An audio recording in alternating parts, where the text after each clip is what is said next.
Uma das coisas que a gente mais ouviu e muitas vezes a gente falou, talvez você já tenha falado isso para alguém. Você pergunta, cara, por que fulano não está vindo para a igreja? Por que, sei lá, o teu primo não está na igreja? Por que a tua família não vem para a igreja? E a gente muitas vezes tenta justificar, falando, cara, sabe como é que é, né, mano? Pecado. Eu chamo ele para a igreja, o cara não quer vir, o cara está em pecado e tal. Mas sabe o que é interessante? Não é isso que a história mostra quando Jesus veio para cá. A Bíblia diz que Jesus, por onde ele andava, ele era cercado de pecadores. Na verdade, esse era o ponto de tensão entre a religião e Jesus. A religião ficou incomodada demais, porque Jesus sentava com aqueles que a religião nem falava. Jesus sentava para comer com aqueles que a religião nem passava perto. E a religião começa a falar, olha, esse não pode ser o Messias, porque ele se senta próximo de pecadores, ele se senta junto com prostitutas, ele se senta junto de cobrador de impostos. A loucura que Jesus apresentou, a revolução da graça que Jesus apresentou, é que ele andava justamente com quem a religião rejeitava. E sabe o que eu aprendo com isso? Presta atenção nisso em nome de Jesus, cara. Os pecadores nunca tiveram problema com Jesus. Na verdade, o problema dos pecadores sempre foi com a hipocrisia da religião. A gente tenta imputar para eles um problema que na verdade é nosso. Porque se eu nasci de novo e se eu carrego a própria vida de Deus dentro de mim, irmão, qualquer dificuldade de quem caminha junto comigo em desejar ter o que eu tenho, é porque eu não estou expressando o que eu vivo.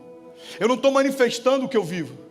Jesus, ele começa a andar, pecadores querem estar perto dele, prostitutas querem estar perto dele, começa uma revolução. A Bíblia vai falando a respeito disso. Em alguns momentos Jesus parava para ministrar no meio do monte e tinha multidões que se assentavam para ouvi-lo falar.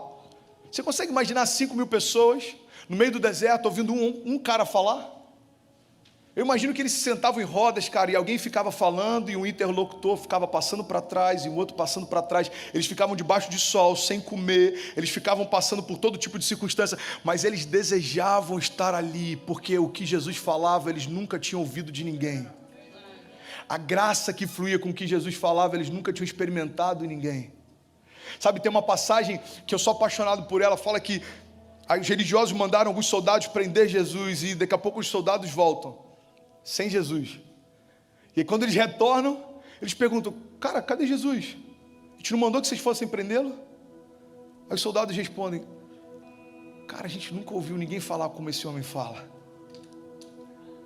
A Bíblia diz que quando os soldados foram prender Jesus e viram como Jesus era, experimentaram a graça que fluía dele, eles não conseguiram prender porque era tão suave o que saía de Jesus. Como que eu vou prender alguém que me atrai? Como que eu vou tornar cativo alguém que quando fala, tudo dentro de mim se acalma? Como que eu vou prender alguém que quando libera uma palavra, tempestade dentro de mim pela primeira vez cessou? Sabe, o que Jesus manifestou era a linguagem do céu que até então a religião nunca conseguiu manifestar. Jesus fala o que todo mundo falava. Jesus ministra usando a mesma base bíblica que todos os religiosos usavam, mas com ele era diferente.